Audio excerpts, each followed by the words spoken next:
سلام بر شما. شرمیلا هاشمی هستم از هندبوک جرمنی. خوش آمدین به خلاصه از اخبار و اتفاقات این هفته در آلمان. امروز پنجشنبه 20 جون سال 2024 است. 20 جون روز جهانی یاد بود از پناهندگان یا پناهجویان است. سال 2000 مجمع عمومی سازمان ملل متحد این روز به نام روز جهانی یاد بود از پناهجویان نامگذاری کرد. در حال حاضر بیش از 117.3 میلیون انسان در سراسر جهان آواره هستند. جسد یک دختر 15 ساله افغان در رودخانه غاین روز دوشنبه توسط پلیس کشف شد. البته گفته میشه که خود خانواده دختر به پلیس خبر داده بودند که هنوز خبرهای تایید نشده بسیار زیاد است. والدین این دختر متهم هستند فعلا که دخترشان به دلیل اینکه به سیستم غربی زندگی میکرد و باعث آبروریزی خانواده شده بود به قتل رسانده و در دریاچه انداختند. حالا پلیس تحقیقات ابتدایی را شروع کرده و متاسفانه در موتر و خانه این زوج که مادر پدر این دختر هستند شواهدی یافت شده که این دختر گفته میشه توسط والدینش به قتل رسیده. کنفرانس وزرای داخلی آلمان که یکی از مهمترین کنفرانس هایی است که همه ساله روی موضوعات مهم امنیت داخلی آلمان در یکی از ایالت‌ها برگزار میشه، امسال در شهر پوتسدام در مرکز ایالت براندنبورگ برگزار شده. نانسی فیزر وزیر داخلی فدرال آلمان پیش از افتتاح این کنفرانس حتی روی قضیه اخراج پناهجویان خطرناک و اسلامگرایان به افغانستان و سوریه صحبت کرد. محور اصلی این کنفرانس سه روزه که قرار است از دیروز چهارشنبه تا فردا جمعه در پوتسدام برگزار باشه روی اخراج پناهجویان خطرناک و افراطگرا به افغانستان و سوریه است و همچنان رسیدگی به افراطگرایی داخلی و همچنان محکوم کردن حمله به سیاستمداران در آلمان که هم در اواخر زیاد شده. نانسی فیزر وزیر داخلی فدرال آلمان قبل از شروع این کنفرانس گفت که تمام تلاشش این است که به زودترین فرصت با همکاری ایالت‌ها و مذاکرات سری که با کشورهای همسایه افغانستان داره هر چه زودتر راه اخراج پناهجویان خطرناک و مجرم به افغانستان پیدا بکنه. بزرگترین محموله مواد مخدر که البته گفته میشه کوکائین است در آلمان، البته در تاریخ آلمان کشف شده، چون بندر تجارتی هامبورگ هر از گاهی شاهد محموله‌های بزرگ قاچاق مواد مخدر است، اما اولین بار است که یک محموله 35 تنی کوکائین در هامبورگ کشف شده.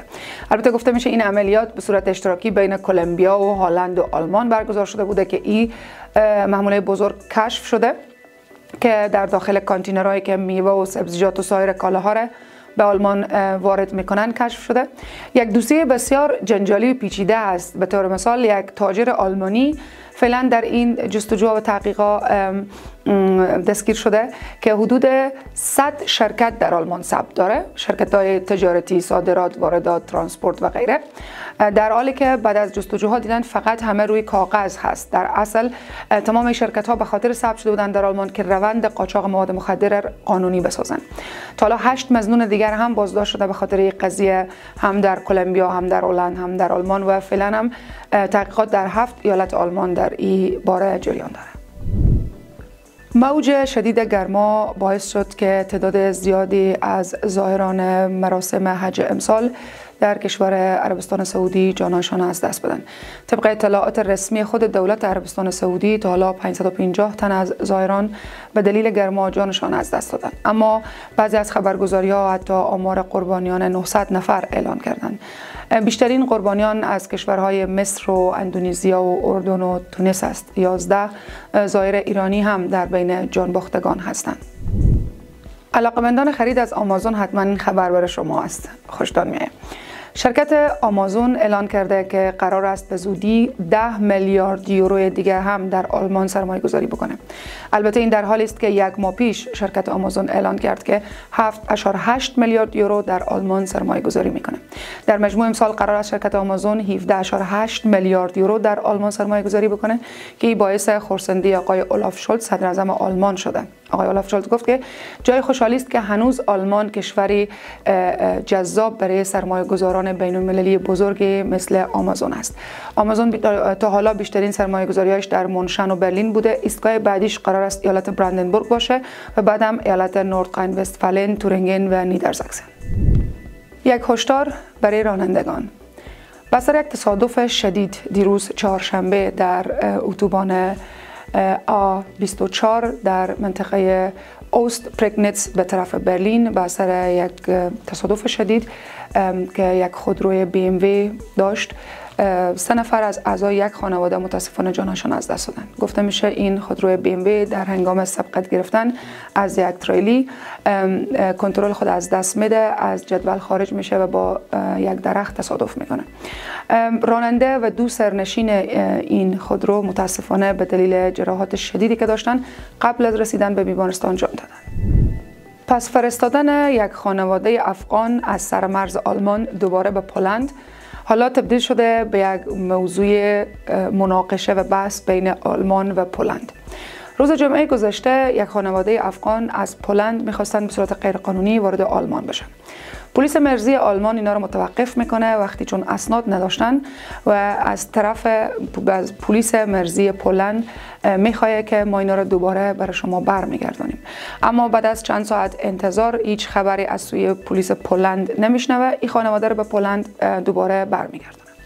حالا مقامات پولند و پلیس و ابراز خشم کردن و گفتن آلمان بدون از اینکه با ما هماهنگی کنه این پناهجویان دوباره به پولند فرستاده. از سوی هم سمت آلمانی میگن نظر به قوانین که اینا ما در مرز بازداشت کردیم و هیچ مدرک قانونی نداشتن و پولند یک کشور اروپایی است، ما اجازه داشتیم که اینا رو به پولند بفرستیم. باز هم منتظر جواب از طرف پولند بودیم و جوابی دریافت نکردیم. حتی حالا حرف به جای رسیده که نخست وزیر پولند گفته در نشستی که قرار است در اتحادیه اروپا برگزار بشه آقای اولاف شولز اونجا ببینه حتما در این مسئله با او صحبت میکنه. و آخرین خبر، ینس رومل دادستان کل یا لوی سارنوال فدرال آلمان روز سه‌شنبه در کنفرانس خبری در کارلسروه به خبرنگاران گفت که آلمان شدیداً تحت خطر تروریسم اسلامی قرار داره. او دلیل این خطر آلمانر فعال بودن شعبه داعش در افغانستان که خود دولت خراسان یا ولایت خراسان و دولت اسلامی مینامند و بعضی از افراد تشویق میکنند که در اروپا به خصوص در آلمان حتی استخدام میکنند که فعالیت‌های تروریستی با انگیزه اسلامی انجام بدن. از سوی دیگه هم او اشاره کرد به افرادی که به صورت انفرادی که وابستگی به کدام گروه خاصی ندارن افراطی شدن و عملات افراطی اسلامی را در آلمان انجام میدن و اشاره کرد به سلیمان، فردی که به دلیل حمله به یک گروه منتقد اسلام چند نفر زخمی کرد و یک پلیس به قتل رساند. اشاره کرد که افرادی که به صورت انفرادی هم افراطی شدن به آلمان یک خطر محسوب میشن. همچنان اشاره کرد به خطری که راستگرایان افراطی به آلمان ایجاد کردند. تشکر از شما. تا هفته بعد، خدا نگهدار.